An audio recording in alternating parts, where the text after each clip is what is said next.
প্রতিবার শীতের সময় বাড়িতে গেলে এই যে হাঁসের মাংস তো খাই, সাথে হচ্ছে আমার জামাইয়ের যেহেতু সিটা পিঠা পছন্দ, এর জন্য হচ্ছে আম্মু সিটা পিঠাও বানায় দেয় তারে সুন্দর করে, আর হাঁসের মাংসর সাথে। তো হাঁসের মাংস আর সিটা পিঠা আসলেই অনেক মজার। তো এইবার যেহেতু সে যাইতে পারে নাই, আমি নিয়ে আসছিলাম। আর হাঁসের মাংস আসলে আমি ভালো করে কাটতে করতে পারি না ভালো করে, এর জন্য হাঁসের মাংস আমার এখানে খাওয়া হয় না। তো বাড়ি থেকে আম্মু হলো যে সুন্দর করে আমারে দিয়ে দিছিল, আগে একবার মনে হয় বলছিলাম। তো ওইটাই হচ্ছে আম্মু রান্না করে দিতে চাইছিল, যদিও বলছে যে রান্না করার দরকার নেই, আমি নিজের হাতে সুন্দর করে তাকে বানায় খাওয়াবো রান্না করে।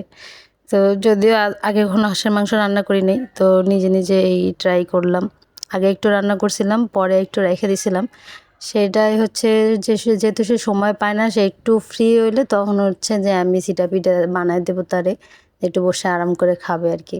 তো এই যে হাঁসের মাংস আমি রান্না করতেছিলাম, নিজের হাতে যত মশলা টশলা আছে সুন্দর করে সব দিয়ে টিয়ে রান্না করতেছিলাম। আর সিটা পিঠাও আসলে আমি আগে কোনো দিন বানাই নাই, বানানোর ট্রাইও করি নাই।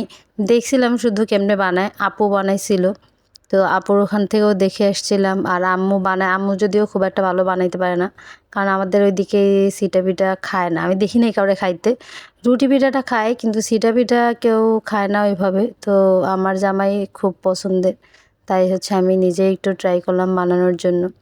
আর চালও হচ্ছে আম্মু বাড়ি থেকে চাল গুঁড়ো করে দিয়ে দিতে চাইছিল, সময় পায় নাই, এর জন্য চাল এমনিই দিয়ে দিছে।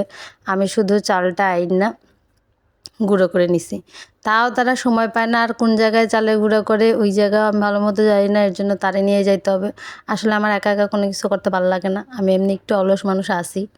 তো সে যখন একটু ফ্রি হয়েছে তখনই হচ্ছে তার সাথে গেছি সে চালের গুঁড়ো করতে, তাও অনেকদিন সময় লেগে গেছে চাল গুঁড়ো করে আনতে। তো চালের গুঁড়ো করে নিয়ে আসছি, নিয়ে এসে যদিও অনেক সহজ পিঠা বানানো, এই পিঠাটা অনেক সহজ। মানে খুব আমার জামাই হলো যে ঝামেলা ছাড়া পিঠা পছন্দ করে, এর জন্য তারে আমি খুব ভালোবাসি, মানে কোনো কষ্টেরই না। তো সেই পিঠাই সে পছন্দ করে। তো চালের গুঁড়াটা শুধু এই পানি দিয়ে গুলে, অনেকেই জানেন, আমার চাইতে ভালো জানেন, আমি তো জানিই না। তা আমি যেভাবে বানাইছি আর কি, লবণ টবণ দিয়ে একটু মাখায় সুন্দর করে, পানি দিয়ে একটু গুলে গুলে, এরপর হাত দিয়া সুন্দর করে ছিটা ছিটা দিতে দিতে ওই যতটুকু হয় ওইটাই হচ্ছে সিটা পিঠা। আর আমি যেহেতু অলস, সবসময় সব কিছুতে শর্টকাট খুঁজি। আর হাঁসের মাংস যেহেতু হচ্ছে সিটা পিঠা দিয়ে খাওয়া হবে, তাই একটু ঝোল বেশি রাখছি, মানে বেশি এটা ডানাই নেই, বেশি করে পানি দিয়ে দিছিলাম। আর হচ্ছে তারপরে তো সিটা পিঠা বানাইছি। দেখেন আমার সিটা পিঠা কেমন হয়েছে। আমার জামাই খাইয়া খুবই খুশি, তার তো খুবই পছন্দ হয়েছে পিঠা খাইয়া। আমি প্রথমবার বানাইছি, যদিও আমি কোনো কিছু বানাইলে সে সবসময় খুব প্রশংসা করে, তার কাছে খুবই ভালো লাগে। জানি না এটা আমার বুংবাং সে বলে কিনা না আসলেই ভালো হয় কিনা আমি জানি না, কিন্তু আমি নিজেও খেয়ে দেখছি, খুব একটা খারাপ হয় নাই। সত্যি কথা হলো এটা খুব একটা খারাপ হয় নাই, প্রথমবার যেহেতু বানাইছি। এই যে পানি দিয়ে গুলে নিছি ভালো করে, গুলে টুলে সুন্দর করে হাত দিয়ে খালি ছিটা ছিটা।